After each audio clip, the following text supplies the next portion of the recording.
One of the problems that I have had when I was growing into more than just being a line cook, whether that is lead sous chef or executive chef, is doing the order. You don't know what to do. And somebody just gave you a clipboard and they're like, do the order. And you're like, okay, I guess I'll do the order.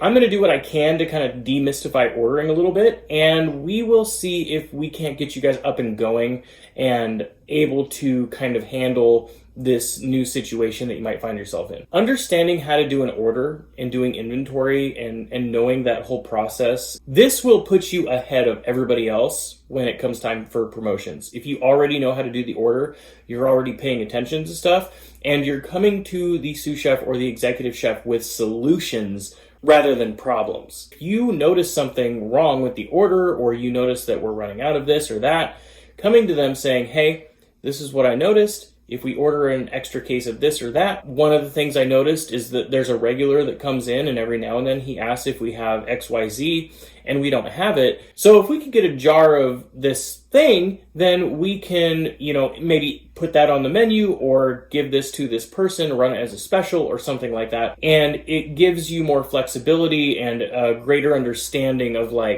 how the food actually gets into the restaurant. So I'm done rambling. Let's get into it. Now, the very first thing is you have to learn how to assess your inventory in the first place. When you get to work and you look around and you see things in dry and you see things in the walk-in, in the freezer, on the pantry, wherever you see them, all of that stuff was purchased. All of that stuff had to have come from somewhere. And where that usually comes from are vendors. Now, there are several vendors. There are a ton of vendors. So like I said, if you're experienced in ordering, and I'm not naming one of the main ones that I'm going to name now, leave them in the comments below. So, and I'm not talking about stuff like local greenhouses, local butchers and stuff like that, local fishmongers, blah, blah, blah. The main vendors that people use are typically Sysco, US Foods, Farm to Table, Benny Keith. Those are 4 of the major ones. Each of these have a different ordering system. Farm to Table, for example, you actually have to email the rep directly and request the items that you want. I need a case of this, I need a case of that, I need this, and then they come and deliver. Local greenhouses, you can go into a contract with them, or you can just stop in once a week or once every couple weeks and get whatever you need for whatever, microgreens or anything else. US Foods has the biggest kind of generic food available. Spiceology, you can also order from them, and that's a whole other thing. But US Foods, they generally have most of what you need. Within US Foods, there's a lot of nuance with that. So if you want me to go into a video specifically just about US Foods, what I can do is show you how the app and the website and stuff, all that actually works. And that'll kind of help a little bit. But US Foods is kind of like the Walmart of restaurant ordering, I guess is the best way to put it. And they have a lot of products, and a lot of chefs have their opinion about utilizing US Foods and Sysco. Some of the opinions are not very good. I'm not here to debate what vendor is better than another. I'm here to talk about reality. And in reality, most places will either use US Foods and Sysco. It's actually really simple, and I'll show you a quick screen recording here of how this works. So if you see anything that's blacked out or blurred out, that's because it is private or personal information that I cannot divulge. When you're in the app, it works very similar to home delivery apps. If you've ever DoorDash something, you can pretty much use Sysco and US Foods ordering. There are a few things to take into account though. One of those is direct ship. So while you're ordering, you may come across a couple things that have the big, bold red letters and they say direct on it. If you do that, just the ultra mega simple way, caveman 5-year-old explanation of this is direct ship equals you get it very late. So if you are doing a catering for a month or two down the road and you need something and it's direct ship, it will come to you, but not through the normal ordering process where you put something in on Tuesday and it comes on Wednesday, right? So that's the first thing. The other thing is how the app itself actually works. You will notice that there are kind of item numbers, and these item numbers are extremely beneficial because you can, if you have the item numbers written down or screenshot, or if you have like some people will actually physically pull the barcode off and tape it to something. The executive chef I used to work for actually had like a big poster board, and he had like the main things kind of there, and then he would just go in and put in the numbers. This is the reason why you do that. So a while back I ordered Monterey Jack cheese. I screwed up. Totally my fault. I typed in Monterey Jack, and I saw like 3 options of Monterey Jack cheese, and when you're on your phone, everything shows up a little bit smaller. So I clicked on what I thought was Monterey Jack cheese. Well, there is a kind of above the fold and below the fold for the title and description of what it was. And had I clicked on it, it would have said Monterey Jack Cheddar Blend. So I actually got basically Colby Jack. And that's not as big of a deal for what we were doing, but those small differences can mean the difference between getting bone-in and boneless chicken, fried or not fried, raw versus pre-cooked. Like, there's a lot of things that this very subtle difference can do. So you have to make sure, if you aren't using the numbers, make sure that you are reading very carefully everything that you are typing in, either on your phone. There's an app for it. It works great. I love it.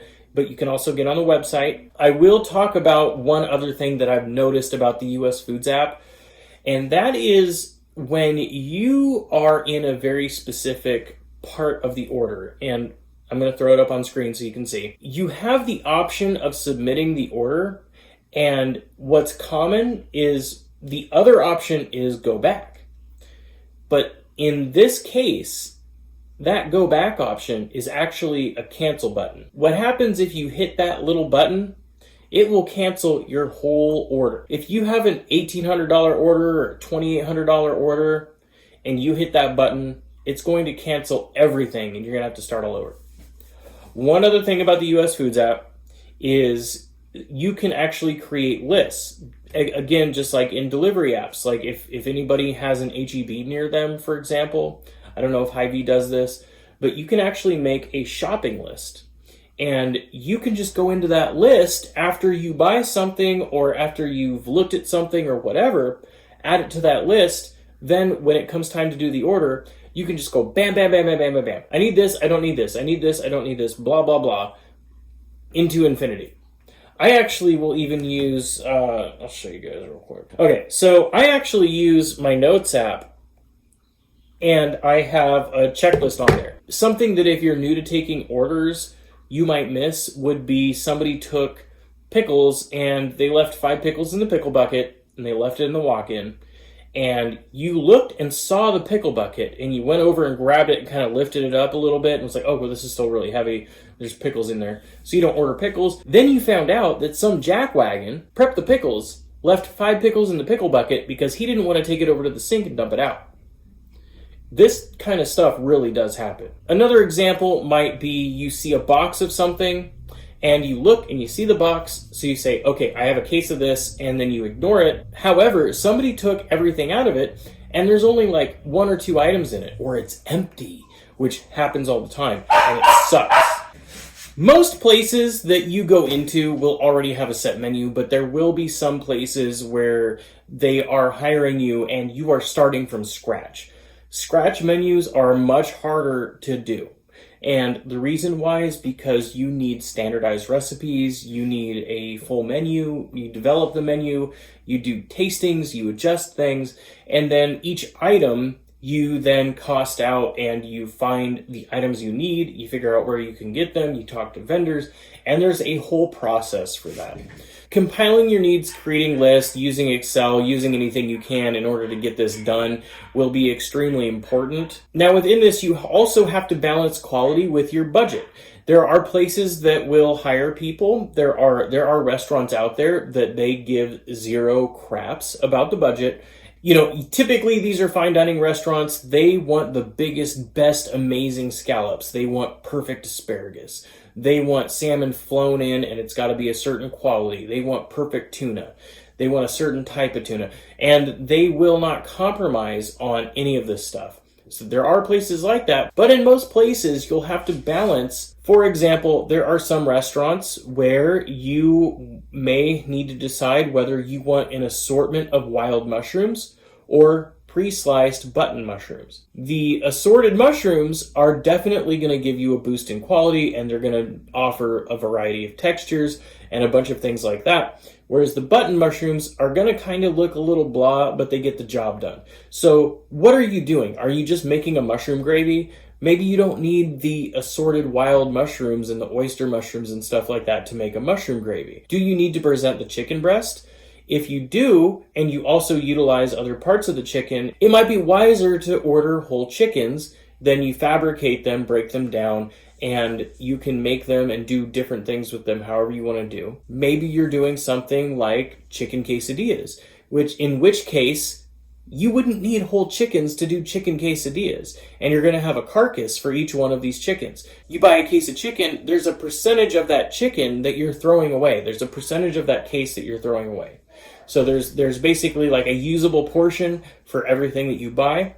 You buy vegetables, you chop off the onions, you chop off the bits of onions or the tops and bottoms of the zucchini, or, with artichokes, or literally anything. Anything that you get, unless it is like completely pre-made, boxed, and frozen, you're going to have a usable portion. Even oranges, you have to peel all the oranges. Some of them are gross and you have to throw some away. So a percentage of the weight of what you're buying is in the trash, or it's in compost or whatever, or maybe a stock. Like if it's celery, stuff like that, you can save like the ends and pieces and turn it into a stock. So you save money doing that kind of stuff. But my point is that you have to decide usable portion, labor cost versus quality of the food, convenience, and if there's two people running a restaurant and you have a huge prep list already, maybe it's more convenient to buy in fajita chicken meat that's pre-cooked. It's not the best quality, but my point is that there are decisions you have to make over the freshness and the quality and what you're trying to do, what you're trying to accomplish. Do you want fresh ground beef? Do you want to buy chuck and grind it? Or do you want to buy tubes of ground beef, for example?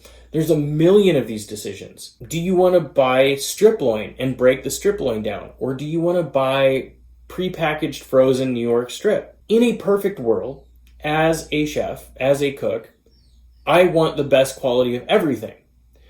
But my budget may not allow for the best quality of everything. I may not be able to spend that kind of money. So you got to pick and choose what you get and what you don't get. In my opinion, there is no reason why you really need to use frozen vegetables. Things like peas kind of don't really matter, but for the most part, there isn't any reason why you can't get a case of celery, a bag of onions, and a case of carrots and break them down for mirepoix and make a mirepoix out of it. Part of this quality is also choosing the vendor. I'll give you an example. So we went through US Foods for a lot of stuff, but we decided to go with this other major vendor, not for the majority of stuff, but to kind of supplement and do some produce. They delivered on some, they had like time slots for delivery that US Foods didn't have. So we were like, we'll have them in addition to US Foods. And, if we run out of produce or whatever, I'm pretty sure that if you've been cooking for any amount of time, you know what the other one is that I'm talking about. The produce we got from this other random vendor that nobody knows who I'm talking about or what it is was absolutely disgusting. It always came in rotten. It came in damaged. It came in screwed up. The drivers didn't give a crap. The way they put things in the walk-in, if they even put it in the walk-in, was awful. The drivers are rude. Like, everything about this other company was awful. You may not run into this with your vendors, but it is something to take into account. When you're talking to reps and you're talking to vendors, this is something that you need to consider. Yes, you can go with them, but you cannot be afraid to pull the plug on them if they are not delivering things to your expectations. One of the lessons I actually learned from Anthony Bourdain, great lesson, was late deliveries or delivering things that are not the quality that you want them to be, you're allowed to send it back. Don't forget that you are the customer. They are providing the service for you. So you are fully within your rights to turn things down because they are low quality, because you're paying for it. You don't pay for a 60-pound bag of onions and 2/3 of them are messed up or half of them are jacked, or tomatoes and a bunch of them are moldy. You don't keep that stuff. What I actually recommend doing is having like a section set aside for returns, some designated area, whether that's within the walk-in or, by where they do deliveries or whatever. Have a designated space specifically for returns. People will know if there's canned goods on that rack, don't touch that. Those are returns. One of the other things that is going to be something that will take a little bit of time if you're in a new place is getting the par levels correct.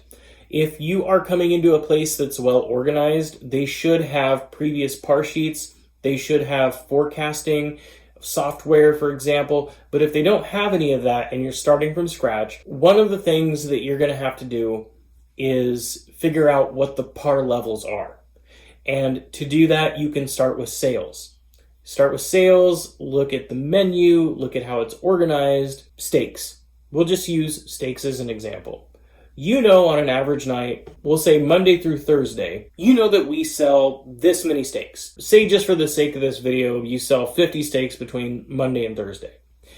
Friday and Saturday, you sell the same amount of steaks that you sell Monday through Thursday. So you sell 50 steaks Monday, Tuesday, Wednesday, Thursday, and you sell 50 steaks on Friday and Saturday. That 106-ounce steaks is 600 ounces, comes out to about 37.5 pounds, about a case. So that you need to buy a case of steaks, put the order in, make sure you get it before the deadline. That should last you most of the week, whether it's cut, pre-cut, or, loins or whatever. Then on Thursday, you order another 50-pound case to be delivered Friday. And on Friday, the steaks come in and you fabricate them before service and get them ready. And you sell most of those steaks. And usually what will end up happening is you won't exactly sell a full 100 pounds of steaks. You'll have a little bit left over. And usually this will get you through Sunday and into part of Monday until the next delivery. Oh man, there's so much nuance to this. Like, this could be like a 3-hour video. So that might be how you would order steaks. Vegetables might be different, taking shelf life into account. Or maybe you use a lot more onions. You use onions to go with your steak. And then you also use onions in the soup. And you use them for the mirepoix. And you use them for grilling stuff. You have to take all of those menu items into account. And you think, okay, we use this many onions. We go through approximately 2 bags of onions Monday through Thursday, and about another half of a bag of onions on Friday and Saturday. You take this into account when you order. You space your orders out. You don't want to order everything on Sunday night to get you all the way through the next week. It kills your budget, and the other problem with this is that you can run into quality issues, because if you're not as busy Monday through Thursday, like with the steaks, for example, maybe you don't sell 37.5 pounds of steak. Maybe you only sell 20 pounds of steak, that you have extra whatever. So you order less steak on Thursday, and it helps with the budget. See how that works? It's not too bad when you start getting into the rhythm of things. One of the other things to keep in mind is you can't be afraid to make mistakes. Just be open and honest with the communication with the cooks, because sometimes US Foods or other companies will sub things out and they won't tell you, so you'll get the wrong product. Sometimes you won't get something, you'll get a credit for it, and it just won't show up. Various different things like this. So what happens if you don't communicate that to the other cooks? What happens when that happens? The cooks think you're stupid.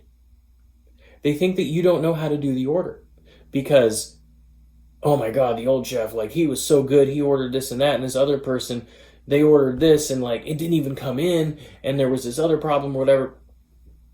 Communicate that.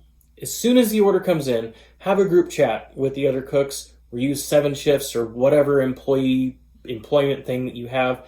As soon as that happens, communicate it.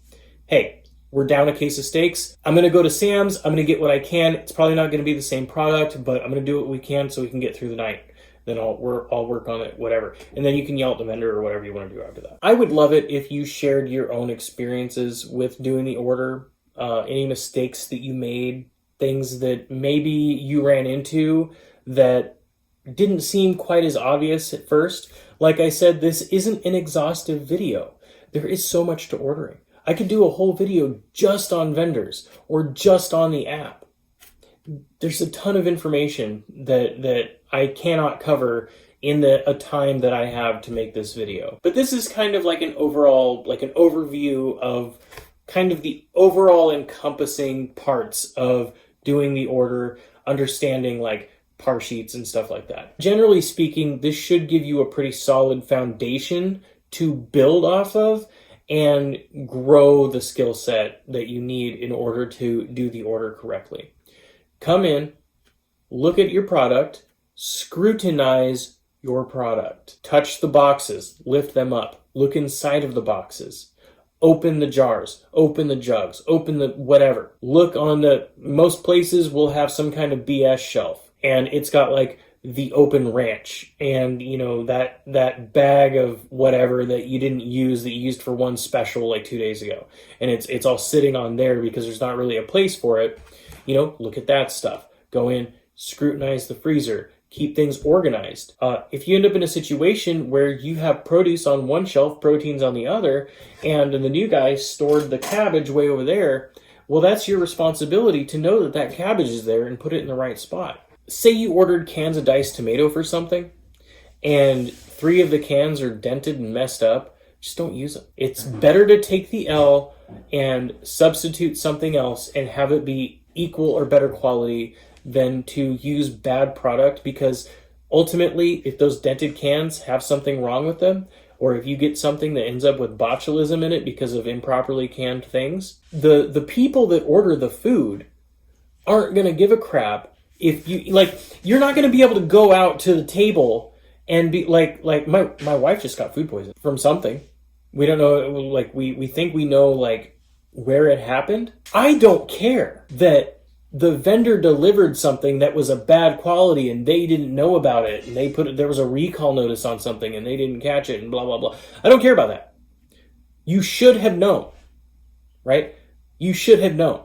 And because of that, because you didn't know, and because you let this get by, you're responsible for that. So part of doing the order and part of all of this stuff is taking responsibility for what happens to that food when it goes out, and whether or not somebody gets sick or any of that other stuff. If you have any comments, questions, or suggestions on future videos, be sure to leave them in the comments below. I do read all of them. I respond. I will either respond or like pretty much everything that I see. And if you are stumbling across this video and you are experienced with ordering, anything I don't mention in the video, leave in the comments. When I make these videos, it's not always exhaustive. There's things that I know that I can't implement into the video that I would like to. Have an awesome day. See you in the next one. Peace.